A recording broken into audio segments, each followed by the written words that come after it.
사람들은 저마다 자기 나름의 보이지 않는 선을 딱 그어놓고 이 선 넘어오지 마세요. 그런 자기만의 개인적 공간을 저마다 가지고 있다라고 말합니다. 이것을 심리학에서는 personal space라고 부르기도 하지요. 심리학자 시부야 쇼조라는 사람이 쓴 책 스탑, 선을 넘지 마라 라는 책을 보게 되면요, 이런 글귀가 있습니다. 상대방과의 거리를 무시하고 자신만의 거리감으로 다가가려고 하면 상대방의 퍼스널 스페이스를 침범할 수 있다. 그러니까 저와 여러분 모든 사람은요, 다른 사람이 지나치게 가까이 다가오면 불편한 거예요. 부담스러운 거예요. 때로는 불쾌감을 느낄 때가 있다라는 것이지요. 그런 경험 하시지요?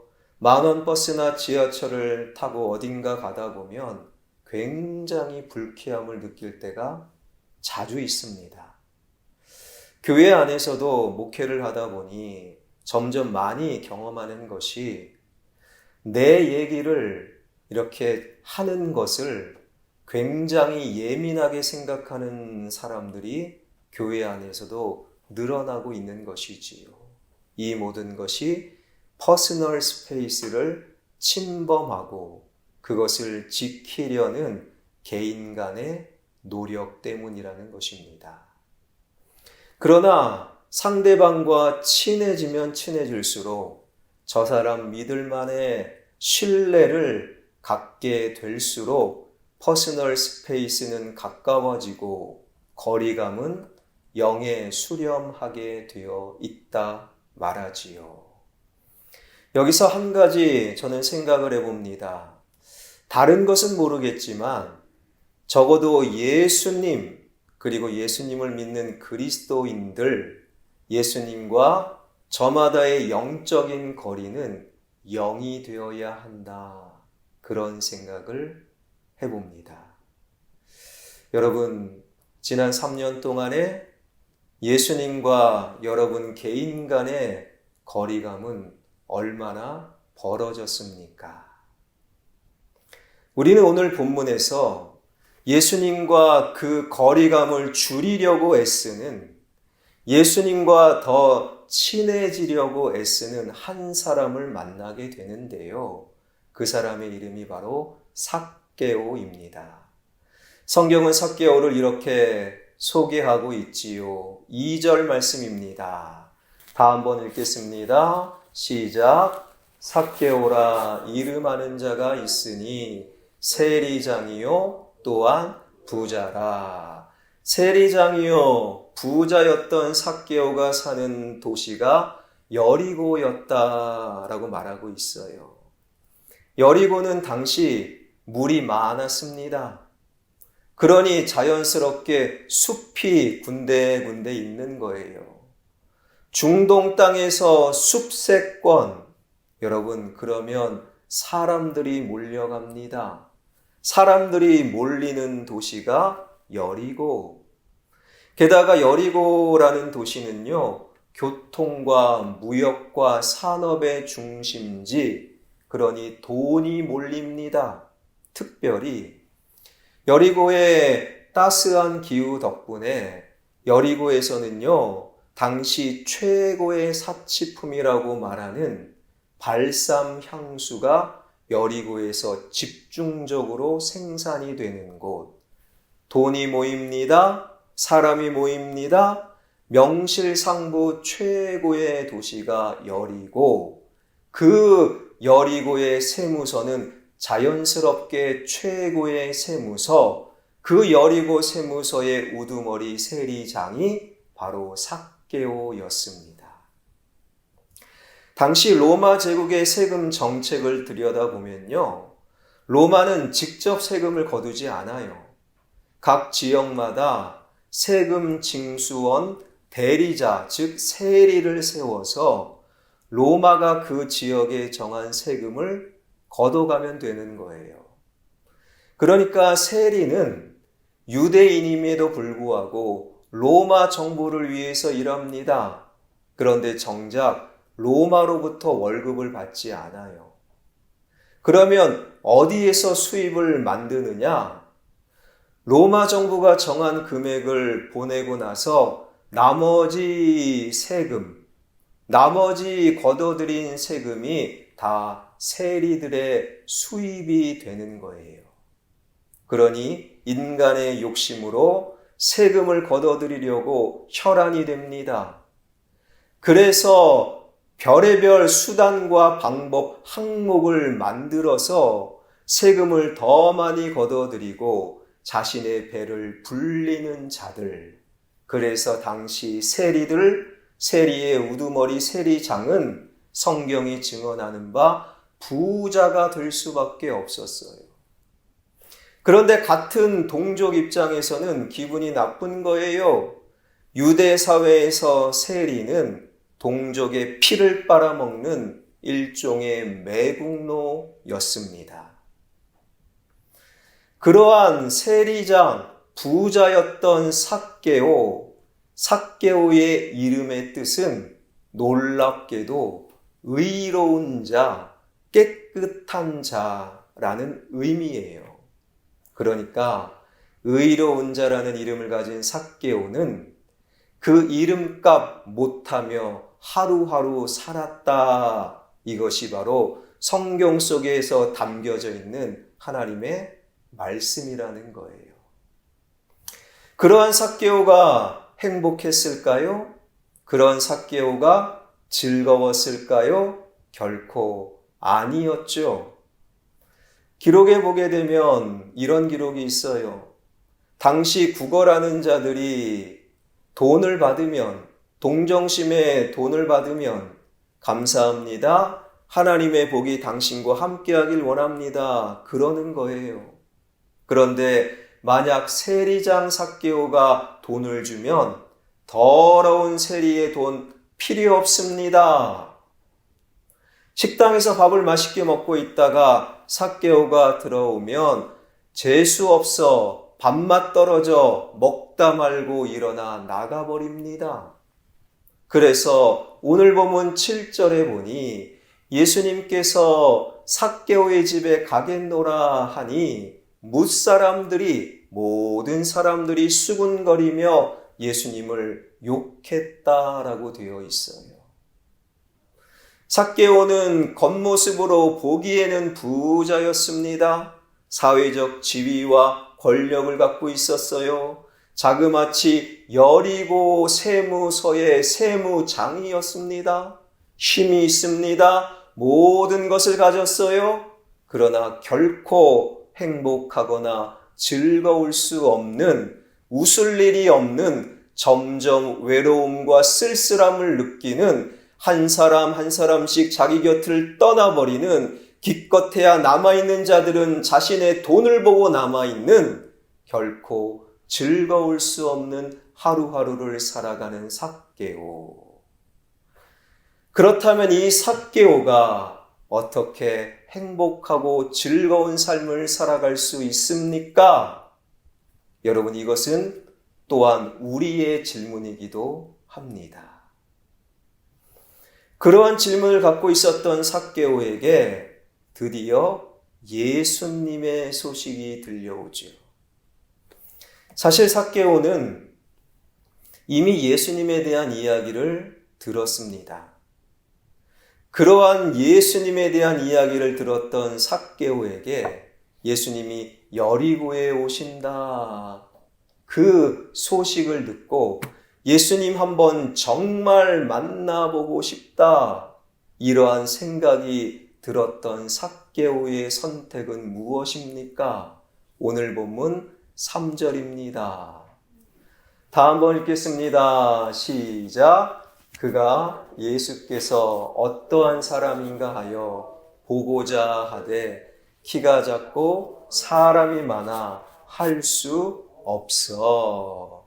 여기서 보고자 하되라고 번역된 헬라어는요, 보려고, 만나려고 계속해서 찾다, 계속해서 노력하다라는 의미가 있어요. 예수님이 여리고에 오신다라는 소식을 듣고 예수님 만나보려고 계속해서 예수님 찾고 계속해서 애쓰는 삭개오의 마음을 잘 드러내고 있는 거예요. 예수님 만나보고 싶다. 계속해서 찾았습니다. 그런데 두 가지 장애물이 있는 거예요. 뭡니까? 키가 작다. 사람들이 많았다. 예수님 정말 보고 싶다. 예수님 만나고 싶다. 나는 예수님이 필요합니다. 그런데 그 길을 가로막고 있었던 장벽이 작은 키, 그리고 사람들이었다라는 거예요. 랜디 포시 교수가 쓴 마지막 강의라는 책, 여러분 그런 책은 개인적으로 읽어보시면 좋아요. 랜디 포시 교수는요, 교수로서 학생들을 잘 가르치다가 그만 췌장암에 걸립니다. 췌장암은 어려운 암이지요. 그리고 이제는 더 이상 손 쓸 틈이 없어서 교단을 떠나게 됩니다. 그런데 그 몸으로, 그 연약한 몸으로 마지막 학생들 앞에 강의를 하고 싶은 거예요. 그렇게 성사된 마지막 강의가 유튜브로 이제는 중계도 되고 전 세계 수많은 사람들에게 감동을 주면서 책으로 나온 거예요. 그 마지막 강의라는 책에 보게 되면 이런 글귀가 있습니다. 장벽에는 다 이유가 있다. 장벽은 우리가 무엇을 얼마나 절실하게 원하는지 깨달을 수 있도록 기회를 제공한다. 그리고 우리가 살면서 장벽, 장애물을 만나게 되는데 그것은 우리를 가로막는 것이 아니라 장벽 너머에 있는 그것이 나에게 정말 필요한가? 나에게 정말 간절한가? 그 사실을 증명하는 기회를 주는 것이 우리 인생의 장벽이라는 거예요. 참 그게 맞더라고요. 여러분 어떤 장벽 때문에, 어떤 장애물 때문에 포기하는 것은요, 그건 나에게 필요 없는 거예요. 그러나 정말 필요하다면, 정말 간절하다면 장벽 따위 뚫어버립니다. 이것이 바로 랜디 포시 교수가 마지막 강의를 통해 우리에게 말하고자 하는 그 이야기였지요. 키가 작았어요. 사람이 많았습니다. 그것은 예수님께 달려가는 삭개오를 가로막는 크나큰 장벽이었습니다. 그러나 장벽 너머 계신 예수님, 그 예수님이 삭개오에게는 절실한 거예요. 장벽 너머에 계신 예수님이 삭개오에게는 너무너무 필요한 거예요. 그래서 삭개오의 선택은 그 장벽을 뚫어버리는 것이었습니다. 그것이 바로 4절입니다. 4절 말씀 보여주시고 다음 번 읽겠습니다. 앞으로 달려가서 보기 위하여 돌 무화과 나무에 올라가니 이는 예수께서 그리로 지나가시게 되밀어라. 여러분 저도 주일학교 어린 시절에 삭개오가 올라간 나무는 뽕나무입니다. 그런데 뽕나무 아니에요. 돌무화과 나무다. 1998년 개역개정 성경판부터 원문의 뜻을 잘 살려서 삭개오가 올라간 나무는 뽕나무가 아니라 돌무화과 나무다라고 고쳐버린 거예요. 여러분 삭개오는 뽕나무 아닙니다. 돌무화과 나무예요. 그것 꼭 기억하시면 아 저분 성경 좀 아는 교회에 다니구나 이런 평가 받아요. 삭개오는 뽕나무가 아니라 돌무화과 나무다. 그런데 이 돌무화과 나무는 굉장히 깊은 의미가 있어요. 돌무화과 나무로 번역된 헬라어를 보게 되면 쉬코모레안이라는 단어를 씁니다. 그의 어근 쉬코모라는 단어는요, 회복, 새로움, 거듭남이란 뜻이 있어요. 그러니까 삭개오가 그저 그냥 대충 돌무화과 나무에 올라간 것이 아니었어요. 하나님이 보여주시는 것은 의로운 자, 그 이름값을 못하는 삭개오, 많은 것을 가졌지만 결코 즐거울 수 없는 삭개오가 회복, 거듭남, 새로움이라는 의미의 돌무화과 나무에 올라간 거예요. 바로 그곳에서 예수님을 만나게 된 것이지요. 여러분, 삭개오에게 새로움, 거듭남, 회복이라는 의미의 돌무화과 나무가 있듯이 화평의 가족 여러분들에게 즐거움을 선사하고 우리의 삶을 회복해 만드는 여러분만의 돌무화과 나무가 있음을 여러분 기억하시길 바랍니다. 우리가 예수님을 만나고 예수님을 향해 다름박질할 때 반드시 장벽이 있어요. 그 인간일 수 있고 그 사건일 수 있고 그 말일 수 있고 혹은 세상의 소음일 수 있어요. 그러나 장벽으로 말미암아 결코 예수님 포기하지 않길 바랍니다. 왜요? 예수님은 모든 이 땅의 인간들에게 너무너무 필요한 절실한 분이시기 때문이지요. 어렵고 힘들고 그리고 쓸쓸할 때마다 나의 돌무화과 나무, 그것이 이 성전일 수 있고 우리의 예배일 수 있고 기도와 찬양과 말씀일 수 있고 나의 돌무화과 나무를 찾아 달려오는 그러한 신앙인들이 되길 주님의 이름으로 축원합니다. 돌무화과 나무에 올라갔어요. 그 이후에 어떤 일이 벌어집니까? 5절에 보니 돌무화과 나무에 예수님이 오시잖아요. 여러분, 나의 가정에서 예수님 만날 수 있다면 얼마나 좋아요. 그러나 그러기가 쉽지가 않아요. 그러나 성전에 오면 예수님 만납니다. 말씀의 자리, 기도의 자리, 나의 돌무화과 나무의 자리에 오면 그 자리에 예수님 분명히 계신 거예요. 그곳에서 예수님 찾아오시고 만난 예수님께서 이렇게 말씀하시잖아요. 삭개오야, 그 나무에서 속히 내려오너라. 내가 오늘 너희 집에서 유하여야 하겠다. 여러분, 사람들이 서로 간에 친해지는 여러 가지 방법이 있다고 하지요. 그 중에 단연코 최고는 그 사람 집에 찾아가서 함께 자는 거예요. 내가 오늘 밤 삭개오의 집에서 하룻밤 유하여야 하겠다. 즉 오늘 밤 삭개오의 집에서 자겠다. 주님의 그 말씀은 여리고에서 제일 친한 자는 바로 삭개오다. 여러분, 이 말씀이 삭개오에게 힘이 되는 거예요. 삭개오는 힘이 납니다. 신이 납니다. 그리고 말씀해 보니 속히 내려와 예수님을 영접하여 자기의 집으로 모시고 가는데 그 순간에 우리가 놓치지 말아야 될 중요한 단어 하나가 있어요. 바로 6절입니다.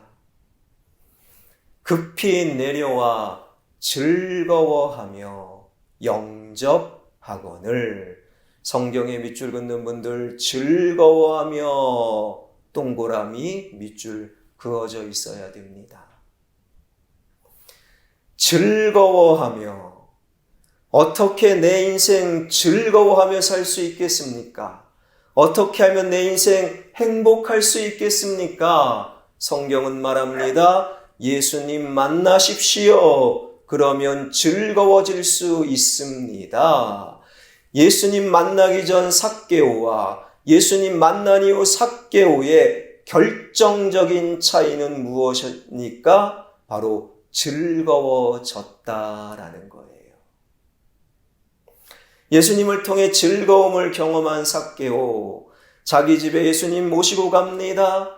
앉아보지도 않고 서서 삭개오는 이런 말을 예수님과 나누고 약속을 하는데, 예수님, 내 재산 반을 50%를 가난한 자에게 나눠주겠습니다. 혹시 내가 빼앗은 것이 있으면 4배로 갚겠습니다. 여러분, 여기서 우리는 오해하면 안 됩니다. 야, 예수님 만나면, 예수님 믿으면 내 것 나눠줘야 되는가 보다. 천천히 만나야겠다. 죽기 전에 만나야겠다. 여러분, 그런 생각하지 마세요. 이 삭개오의 말씀은, 이 이야기는요, 돈 이야기가 아닙니다. 나눔 이야기가 아닙니다. 이 땅의 참 즐거움, 이 땅의 참 행복과 기쁨은 돈으로 채울 수 없다라는 거예요. 참 기쁨과 참 즐거움은 예수님만이 채울 수 있다. 여러분, 그런 말 하잖아요. 돈은 있어도 걱정, 없어도 걱정. 목사님, 그래도 있으면서 걱정하는 것이 훨씬 좋습니다. 그러나 돈은 산더미처럼 쌓여도 우리의 참 즐거움을 담보할 수 없는 거예요. 보세요. 계산기 두드려 보니 삭개오는 마이너스입니다. 손해입니다. 최소 그의 재산 50%가 날아가 버렸습니다. 그런데도 즐거운 거예요. 그런데도 행복한 거예요. 그런데도 기쁜 것입니다. 여러분, 이것이 예수님 만났다, 예수님 믿는다, 그 사람들만 경험하는 하늘의 기쁨인 거예요. 설교 초두에 언급했던 퍼스널 스페이스, 저도 그 이야기에 동의하는 것은 오늘날 현대사회 속에서 개인 간의 퍼스널 스페이스를 존중하면서 그것을 침범하지 않도록 아무리 친한 친구 사이 혹은 부부 사이, 부모 자식 간에도 그 퍼스널 스페이스를 존중하는 것이 필요하다, 저는 동의합니다. 그런데 예수님과 나와의 거리, 그것은 0이 되어야 하는 거예요. 그런데도 참 안타까운 것은 오늘날 교회 안에 그리스도인이라고 불리우는 자들 가운데 예수님과 거리를, 퍼스널 스페이스를 만드는 자들이 늘어가고 있어요. 선을 딱 그어놓고 예수님 여기 넘어오지 마세요. 예수님 주일 예배 드리고 적당히 헌금 생활할 터이니 여기 넘어오지 마세요. 너무 가까이 오면 예수님이라도 부담스럽습니다. 여러분, 왜 그럴까요? 묵상해 보니 예수님과 너무 친해지면, 예수님과 너무 친해져서 예수님 없으면 못 살아, 그 지경까지 가게 되면 정말로 예수님 믿고 예수님과 날마다 순간순간 한 호흡 한 호흡 동행하는 삶을 살다 보니 손해봐도 기쁠까봐, 포기해도 감사할까봐, 마이너스가 되고 내 건 내려놓아도 행복할까봐 그런 것 아니겠습니까? 손해보면 기분 나빠야죠. 마이너스면 화가 나야죠. 왜 내 거 포기합니까? 그래서 예수님 이 선 넘어오지 마세요. 예수님과 적당한 거리를 두고 있는 것 아니겠습니까? 여러분은 예수님을 믿으십니까? 여러분은 진정 예수님을 만나셨습니까? 분당 우리 교회, 아마도 아시는 분들은 아실 겁니다. 그 교회의 이야기로 설교를 마감하려고 합니다. 그 교회가 살펴보니 2002년 개척을 했답니다. 그리고 10년 만에 자그마치 2만 명이 넘는 대형 교회로 성장하지요. 그런데 그 교회 담임 목사님은 하나도 안 즐거웠대요. 오히려 두려웠답니다. 영적으로 굉장히 깊은 분이시죠. 그러던 중 정확히 2012년 6월 4일 새벽 3시경에 하나님께서 그런 마음 주셨답니다. 다른 한국 교회는 힘든데 분당 우리 교회에 네 교회만 사람들이 몰려가는 것이 정말 괜찮냐? 그리고 그날 하나님께 이런 약속을 했대요. 하나님이 기뻐하지 아니하시면 우리 교회 10년에 걸쳐서 10,000명 혹은 15,000명을 작은 교회에 파송하겠습니다. 그렇게 10년 전에 시작한 그 교회 운동이 1만 성도 파송 운동입니다. 그리고 지난 4월 10일 주일 예배 29번째 파송 예배를 드렸어요. 그리고 29번째 분립 개척을 한 것이지요. 사실 개척은 아닙니다. 교역자 1명, 그리고 여러 목회자들, 그리고 교인들이 많이 따라가는 굉장히 든든한 그러한 한국교회에서 보기 힘든 그런 분립 개척. 그간의 한국교회에서도 분립이라는 그러한 좋은 운동들이 있긴 했었습니다. 여의도 순복음교회나 온누리교회, 높은 뜻 무슨 교회. 그런데 그런 것들은 좀 이상해요. 인사권과 재정권을 본 교회에서 다 거머쥐고 있는 뭔가 좀 앞뒤가 맞지 않는, 그런데 분당 우리 교회는 완전한 독립.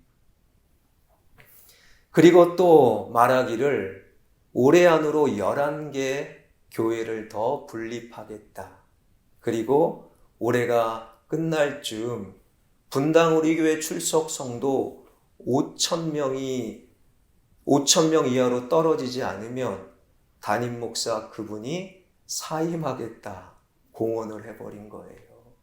왜 이렇게 강수를 듭니까? 좋은 교회, 큰 교회 떠나서 분립하는 교회 따라가십시오. 지역의 작은 교회로 가서 작은 교회 살리십시오. 그러면 누가 가겠습니까? 그러니 지금 그 교회 성도들은 고민이 많은 거예요. 그 교회 성도들은 선택을 해야 됩니다. 분당 우리 교회에 남을 것인가? 그런데 오래 지나서 5,000명 이하로 안 떨어지면 담임 목사가 사임한다고 저러고 있고, 그리고 분립교회, 개척교회 하는 그 교회를 따라갈 것인가? 아니면 동네 작은 교회로 옮길 것인가? 성도들도 힘들고요. 그 교회 담임 목사는 더 힘들지요. 왜 그래야만 되겠습니까? 그리고 교회의 재정은 줄어들고 출석 성도는 줄어드는 거예요. 계산기 두들겨 보면 마이너스입니다. 그런데도 놀라운 것은 힘든데도 시간이 지날수록 교인들이 행복해한다는 거예요. 마이너스인데도 시간이 지날수록 교인들이 즐겁다는 거예요. 지난 4월 11일 그 교회 고난주간 새벽 기도 때 담임 목사님이 이렇게 말합니다. 하나님께서 저를 긍휼히 여기셨기 때문에 이렇게 호의와 동정으로 목회를 기다려주신 성도들로 인하여 상상을 초월하는 행복한 목회를 하고 있습니다. 마이너스인데, 성도가 줄어드는데, 재정이 줄어드는데, 고민으로 인하여 힘들어하는데, 상상을 초월하는 행복한 목회, 상상을 초월하는 즐거움과 기쁨을 내가 누리고 있습니다. 왜요? 그 목사님은 대형교회 목회자들 가운데 진정으로 예수님을 만나고 진정으로 예수님을 믿는 목사님이시기 때문이지요. 여러분은 예수님 만나셨습니까? 예수님 믿고 계십니까? 그 증거는 과연 무엇입니까? 저는요, 이런 기도 늘 합니다. 우리 화평의 가족들이 원하는 대학 들어가고, 그리고 결혼하고, 취업하고, 자녀 낳고, 승진하고, 월급 올라가고, 내 영향력이 늘어나서 이 땅에서 잠시나마 즐거워지길 원합니다. 그런 기도 늘 해요. 그러나 무엇보다 중요한 것은 그런 것 없을지라도, 그런 기도의 응답이 없을지라도 여전히 손해 가운데도 나 영혼에 예수님 내 영혼에 있사오니 나는 예수님 때문에 즐겁습니다. 고백할 수 있는 진정으로 예수 믿는 성도가 되길 저는 더 기도하고 있어요. 그 예수님 믿는 것, 예수님께 달려가는 것, 때로는 그 다름박질을 가로막는 장벽이 분명히 있어요. 그 인간 때문에 교회 나오기 싫은 분들이 있잖아요. 그 말 때문에 교회 나오기 싫은 분들이 있잖아요. 그 사건 때문에 예수님도 포기하고 싶은 분들이 있어요. 그러나 예수님은 절대로 포기하면 안 됩니다. 오히려 그 장벽으로 인하여 더 예수님을 사모하는 그 증거가 되길 원합니다. 그리고 나의 돌무화과 나무, 이 교회가 될 수 있고 예배가 될 수 있고 기도의 자리, 찬양의 자리, 구역 나눔의 자리에 찾아가 그곳에 계신 예수님 만나 그리스도인다운 그 이름값을 하며 오늘 하늘의 즐거움, 하늘의 기쁨을 만끽하는 저와 여러분, 우리 모두가 되길 주님의 이름으로 축원합니다.